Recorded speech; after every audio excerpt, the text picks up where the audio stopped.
Les femmes musulmanes aujourd'hui en France, elles font face à de multiples sources de violences médiatiques, politiques, institutionnelles, médicales, au travail, au logement, et puis aussi les violences en intracommunautaire qu'on subit également en tant que femmes musulmanes.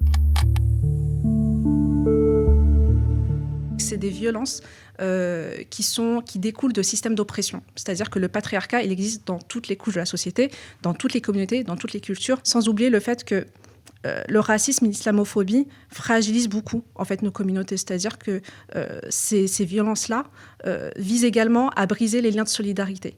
Donc en fait, lorsqu'on décide de parler de ces questions-là, il y a tout un conflit de loyauté sur le sujet de se dire, eh ben tiens, si je le dis, si j'ouvre ma parole sur ces agressions-là, est-ce que je ne trahis pas ma communauté? Et en face, au niveau de la société, lorsqu'elles décident d'en parler, lorsqu'elles décident justement de libérer cette parole-là, il y a une récupération islamophobe qui en est faite.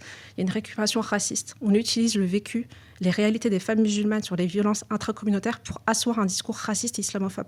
Et ça, c'est complètement contraignant pour nous de pouvoir libérer notre parole et d'avoir en face aussi, au sein de la société, une écoute qui soit attentive, bienveillante et dans le non-jugement. Et c'est pas ce qui se passe aujourd'hui. Sur l'islamophobie, il y a tout un débat qui est non-stop sur les corps des femmes musulmanes, sur leur virginité, sur le fait qu'elles doivent s'émanciper de leur culture pour trouver la vraie liberté, qu'une féministe musulmane, ça n'existe pas. Enfin, il y a tout ce vocable-là, tout ce narratif, et puis l'imaginaire collectif aussi qu'on a sur les hommes musulmans et des hommes issus de minorités. C'est des barbares, c'est des hommes qui ne prennent pas la liberté, qui oppriment leurs épouses, leurs sœurs, leurs mères, etc. Donc, en fait, il y a tout un narratif catastrophique, complètement colonialiste, xénophobe sur ces hommes-là, qui justement est encore plus alimenté par les paroles des femmes lorsqu'elles en parlent, parce que justement c'est récupéré pour asseoir un discours encore plus raciste islamophobe. Et un des plus gros ressorts de ce système-là d'oppression, c'est justement de faire culpabiliser les victimes, de les pousser au silence, qu'on puisse trouver des réparations, des solutions collectives ensemble pour justement que ça n'arrive plus.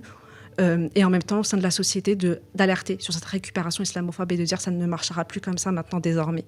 Notre logique féministe antiraciste veut qu'on puisse s'exprimer sans avoir peur d'être récupéré, d'être discrédité.